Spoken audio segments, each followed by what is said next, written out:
This is the most cinematic layered science fiction masterpiece existing, with a frame of blood, gore and blazing space opera, done in a dancing cyberpunk style with villains, heroes where nothing stays black and white for long. Iron Gold by Pierce Brown. 4 out of 5 Zoladones. I'd give it 5, but I didn't like the ending. This is one of the craziest things I've ever read. Pierce Brown does to books what DC or Christopher Nolan did to movies. He made villains almost as interesting, if not more interesting, than the heroes. And that's a dangerous thing for a writer to achieve. Because once your villains become just as interesting as your heroes, every chapter becomes more important. This time Pierce steps away from Darrow's perspective and gives us 3 completely new POVs, which changes the writing style and perspective and breathes a fresh air into the entire Red Rising universe. And boy oh boy oh boy, in fact I'm obsessed with the new characters. And with the fact that now we're not just following the heroes, we're also following villains. Pierce Brown raises serious moral and ethical questions where I don't even know who I'm rooting for anymore. Who is the villain actually and who is the hero? The new characters are some of the most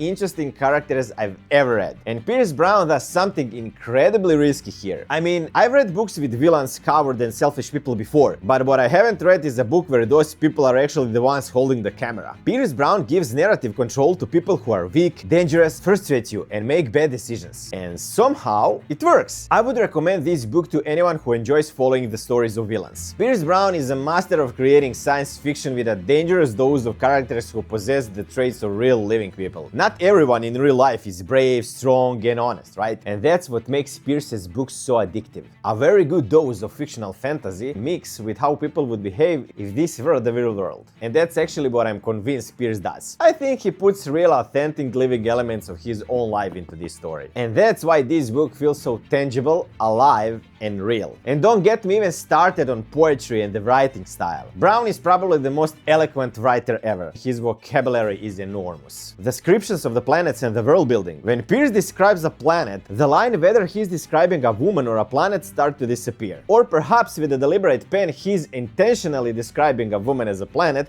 or planet as a woman. Every word is a poetry on its own. I'd also like to touch on the politics, which I normally don't like in books and usually find annoying. This book has a lot of politics, and it didn't bother me at all. In fact, for the first time in my life, I actually enjoyed the politics. The balance between action and talking was perfect. I don't know why, but the plot of this book is so good that I actually enjoy the dialogue more than the action. The only criticism I have for this book is the ending. It ended on a cliffhanger and it felt cheap for me. It felt as if he wanted to return to something or remind the readers that he hadn't forgotten about Darrow and that Darrow is still the main character. But personally, I wouldn't have minded if he'd forgotten about Darrow this time. At least until the next book. See you in the next one. Bye!